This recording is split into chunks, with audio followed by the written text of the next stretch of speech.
Assalamu alaikum wa rahmatullahi wa barakatuh, both of you. I was a born Hindu, raised in a Hindu family. I come from a Hindu background. And obviously, as Muslims, we are not supposed to insult any god because Allah subhanahu wa ta'ala in the Quran, He tells us that, do not insult, lest they will insult Allah, being ignorant.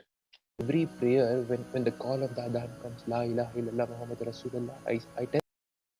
السلام علیکم ورحمۃ اللہ وبرکاتہ۔ میں اپنی کہانی بتاتا ہوں کہ میں انڈیا میں پیدا ہوا اور انڈیا میں اکثر لوگ ہندو دھرم رکھتے ہیں، اور میں بھی پیدائشی ہندو تھا اور ہمارے باپ دادا نسلی ہندو تھے۔ مگر میرے لیے مذہب کبھی بھی اتنا سیریس ٹاپک نہیں رہا تھا۔ سچ کہیں تو مجھے مذہب سے کوئی جذباتی لگاؤ ہی نہیں تھا، اور یہ سوچ اکثر ہندو جوان پیڑھی میں پائی جاتی ہے۔ ہمارے لیے یعنی ینگسٹرز کے لیے مذہب جذباتی لگاؤ سے زیادہ ایک انجوائے کرنے والے تہوار کی طرح ہے۔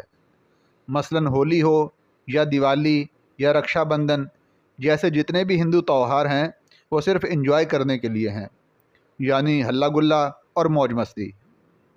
مجھے اور میرے دوستوں کو کبھی بھی ان تہواروں سے مذہبی وابستگی نہیں نظر آئی۔ ہم تمام ہندو ان اوکیزن کو مذہبی وابستگی سے ہٹ کر صرف انجوائمنٹ کے لیے سیلیبریٹ کرتے ہیں۔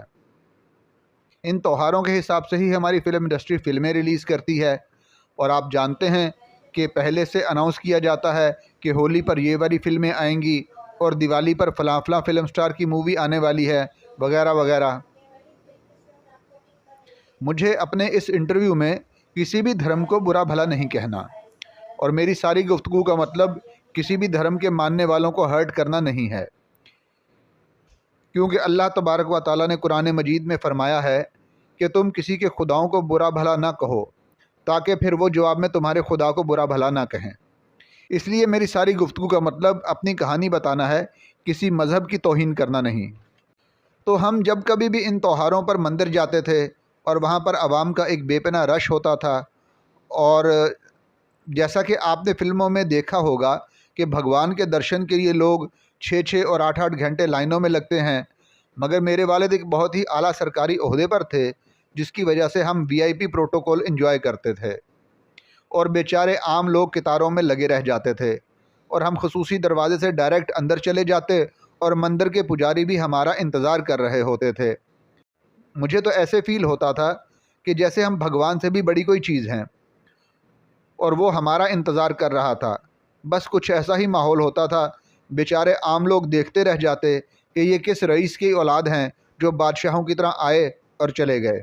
اگر بات کریں ہندو کے علاوہ میرے کسی اور دھرم میں وشواس کی، تو میں بتاؤں کہ میری سکولنگ دہلی کے ایک سکول میں ہوئی تھی جو کہ کرسچینٹی کا سکول تھا، اور ان کا کریکلم بہت ہائی فائی ہونے کی وجہ سے بڑے بڑے امیروں کے بچے اس سکول میں پڑھتے تھے، اور وہ بہت بڑا سکول تھا، اور وہاں سکول میں حضرت عیسیٰ مسیح کے بہت بڑی پینٹنگ لگی ہوئی تھی، جس کے سامنے موم بتیاں جلانا اور دعا مانگنا وغیرہ جیسے کام تمام ہندو بچے کرتے تھے، اور میں حضرت عیسیٰ کو بھی خدا مانتا تھا، اور ہم اکثر بچے یہی کرتے تھے، اور اس پر ہمارے والدین کو بھی کوئی اعتراض نہیں تھا۔ مگر میں بچپن سے ہی اسلام کو ناپسند کرتا تھا۔ مثلاً کسی کو ٹوپی لگائے ہوئے دیکھ لیا، داڑھی والے کو دیکھ لیا، تو دل میں ایک نفرت کا سا ابال آتا تھا، اور یہ سب کچھ اس وجہ سے تھا کہ ہمارا میڈیا اور ہماری فلمیں جو کچھ اسلام کے متعلق دکھاتی اور بتاتی ہیں، ان کے ساتھ ساتھ ہمارے سیاستدانوں کا سارا سیاسی منجن ہی اسلام دشمنی پر بکتا ہے۔ تو مجھے بچپن سے ہی اسلام پسند نہیں تھا، کیونکہ مسلمانوں کے حوالے سے ایک ہی سکیچ تھا میرے دماغ میں کہ یہ کسائی ہوتے ہیں، ان کی گوشت کی دکانیں ہوتی ہیں، اور بس جانوروں کو کاٹنا، خون بہانا، اور یہ بس ان کا روز کا کام ہے۔ اور ہمارے 90% ہندوؤں کا اصل اسلام کے متعلق علم ہی نہیں ہے کہ قرآن کیا ہے، حدیث کیا ہے، سنت کیا چیز ہے۔ یہ سب کچھ لوگوں کی آنکھوں سے ہی دور ہے، تو دل کی تو آپ بات چھوڑ ہی دیں، دل تک تو پہنچنا بہت ہی مشکل۔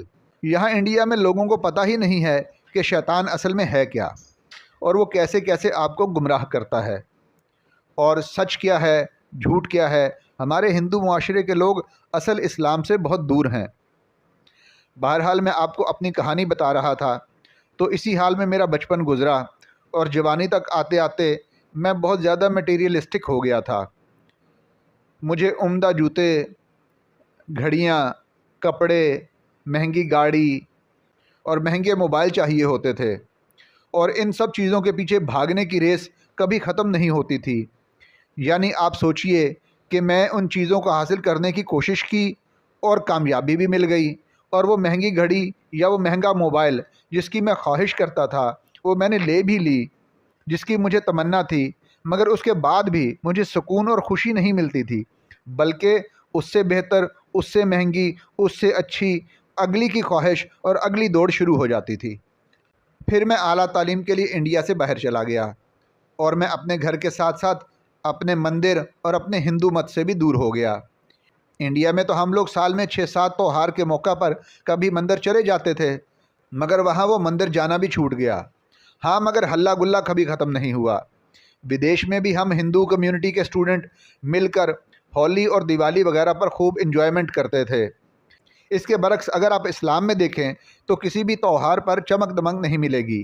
عید ہے، نماز ہے، قربانی ہے، آپس میں گلے ملنا ہے، عید مبارک کہنا ہے، یہ تہوار چمک دمک سے خالی ہیں، مگر اندر کی خوشی سے بھرپور ہوتے ہیں، اور من کی خوشی ہی اصل خوشی ہے۔ اور رمضان تو کمال چیز ہے۔ رمضان کے اوکیزن پر تو روحانیت اور قلبی سکون کی انتہا اور عروج ہوتا ہے۔ رمضان کی جو فیلنگ ہے وہ کوئی غیر مسلم نہیں سمجھ سکتا، کیونکہ وہ لفظوں میں بیان ہی نہیں کی جا سکتی۔ وہ تو بس یوں کہہ لے کہ جو کرے وہی جانے۔ میں اپنی تعلیم مکمل کر کے واپس انڈیا آ گیا، اور میں اپنی باڈی بلڈنگ اور جم پر بہت فوکس کرتا تھا، اور مجھے باقی ساری چیزوں کے شوق کے ساتھ ساتھ باڈی بنانے کا بھی شوق تھا۔ جیسا کہ انڈیا کے نوجوان فلمی ہیروز کو دیکھتے ہیں تو ان جیسی باڈی بنانے کا سوچنے لگ جاتے ہیں، تو میں باقاعدگی سے جم جاتا تھا اور بہت ورزش کرتا تھا۔ تو یہاں سے میرے اسلام قبول کرنے کی کہانی شروع ہوتی ہے۔ تو وہ ایک نارمل روٹین کا دن تھا، اور میں رات کو جم سے ایکسرسائز وغیرہ کر کے واپس آیا اور تھوڑی دیر بعد سونے کے لیے بستر میں چلا گیا۔ مجھے ابھی نیند آئے کچھ ہی گھنٹے گزرے تھے کہ اچانک عجیب سے احساس کے تحت میری آنکھ کھل گئی، اور اس وقت رات کے تقریباً 2 بج رہے تھے، اور میں نے محسوس کیا کہ میرا مکمل جسم سن ہو چکا تھا۔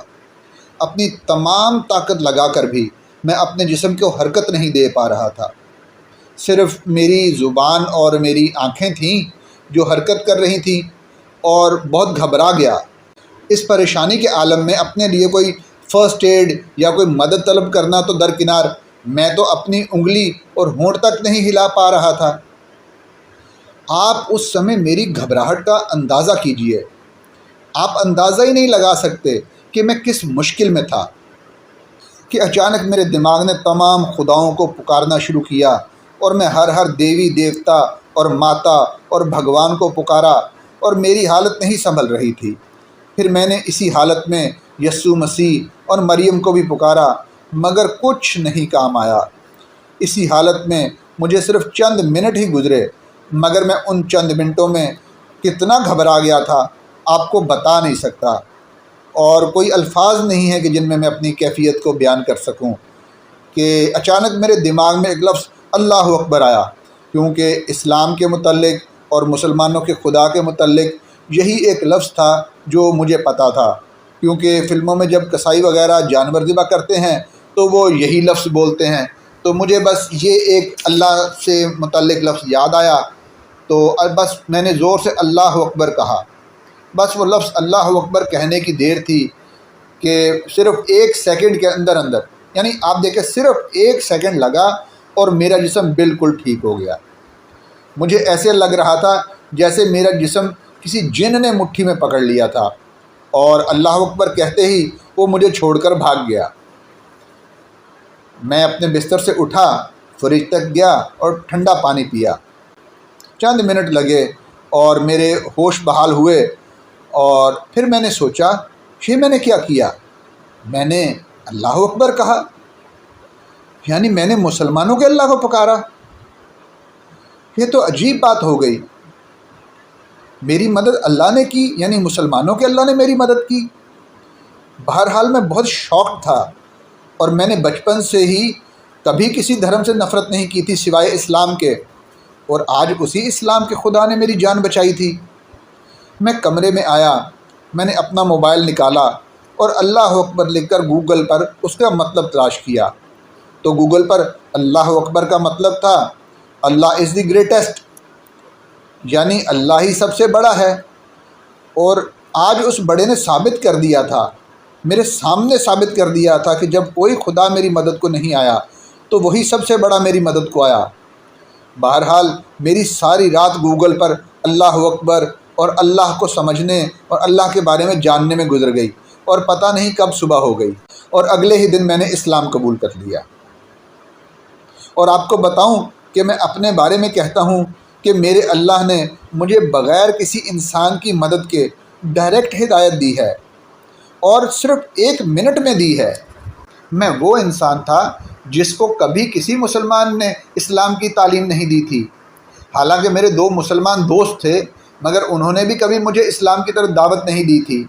شاید وہ میرے اسلام مخالف نظریات کی وجہ سے مجھ سے اس ٹاپک پر بات کرنے سے گھبراتے ہوں گے، مگر میں حیران تھا کہ میری ساتھ ایک رات ایک واقعہ گزرا، اور اس واقعے میں اللہ تعالیٰ نے مجھے اپنی طرف بلایا، اور اگلے ہی دن میں نے کلمہ پڑھ لیا۔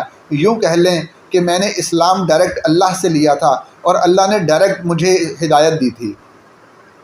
میں جو اسلام فوبیا کا شکار تھا، اور میں جو محمد صلی اللہ علیہ وسلم کے نام کو پسند نہیں کرتا تھا، مجھے اللہ نے 1 منٹ میں ہدایت دے دی۔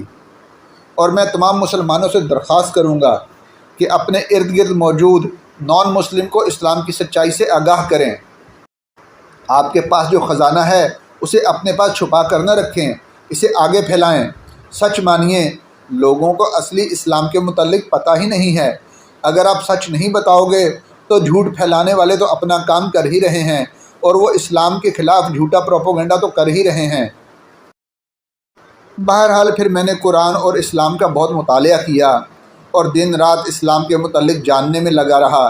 جیسے جیسے میں اسلام کی حقیقت جانتا گیا، میرے دل میں اسلام اور پختہ ہوتا گیا، اور میری اسلام سے محبت بڑھتی گئی۔ پھر میں اپنی فیملی کے بارے میں پریشان رہنے لگا کہ وہ سب جہنم میں جائیں گے، اور میں نے ان سب کے لیے کوشش شروع کر دی، اور آج الحمدللہ میرا بھائی، میرے ماتا پتا سب مسلمان ہو گئے ہیں۔ اور آخر میں مسلمانوں سے کہوں گا کہ سورہ عصر میں اللہ تعالیٰ نے بتایا ہے کہ وہی لوگ کامیاب ہوں گے جو حق بات کی تلقین کرتے ہیں اور صبر کرتے ہیں۔ تو اس سورہ کا مطلب میں نے یہی سمجھا ہے کہ تمہارے پاس جو حق دین ہے وہ دوسروں تک پھیلاؤ گے تو ہی تم کامیاب ہوگے۔ اس لیے میرے بھائیوں اسے پھیلاؤ۔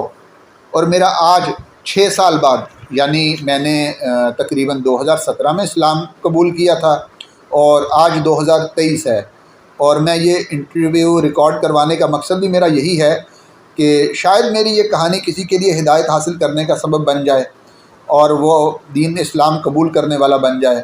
بس یہی میرا مقصد تھا، اپنی کہانی بتانے کا، اور میں اللہ کا شکر کرتا ہوں کہ اس نے مجھے ہدایت دی۔